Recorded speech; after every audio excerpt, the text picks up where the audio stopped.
Well, I spoke to Kevin Trenberth, a climate change and El Nino expert. I asked him what could be next with this combination of El Nino and climate change. We've had an El Nino over the past year, a little longer than that, and it's one of the top three in terms of strength.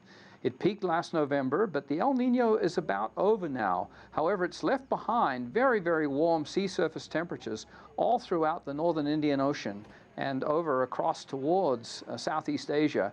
And so that's a part of the fuel for some of the floods that you've seen. What part of the world do you believe still will see a lingering impact?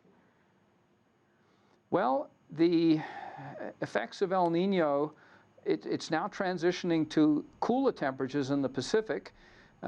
Part of that means usually a more vigorous hurricane season in the Atlantic.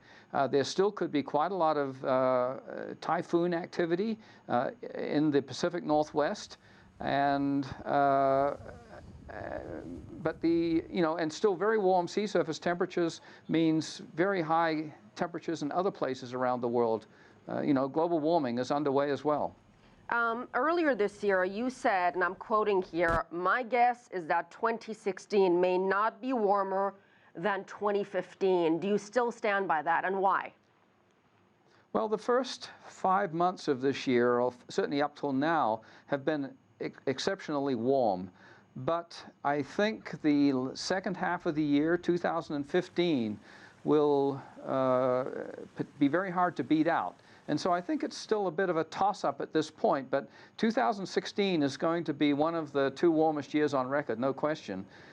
The warmest year on record is probably the last 12 months, from May of last year until April this year. So, Kevin, how does one mitigate the impact? How do we make the impact less severe?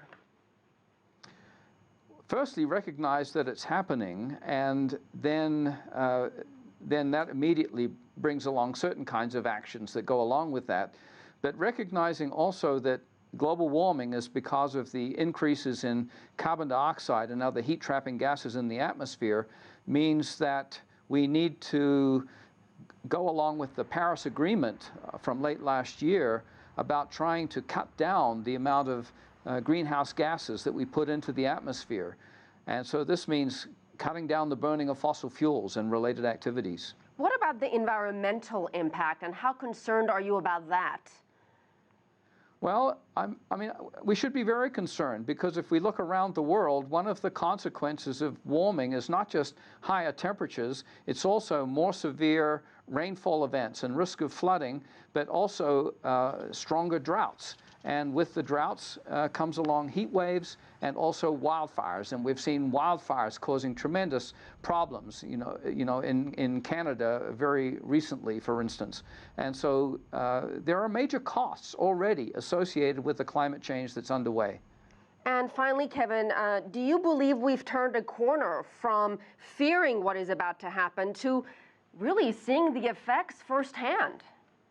I think we are experiencing it. It happens, of course, a little bit in one part of the world and then another part of the world, but we're seeing this move around, and these are exactly the sort of things we're going to see more universally as we go further into the future. So indeed, take lessons from what's happened over the past year as the sort of things that we're headed for in the future. Kevin Trenberth, thank you so much for your time, sir. You're most welcome. If you like what you just saw, follow us on social media and visit our website, cctv-america.com.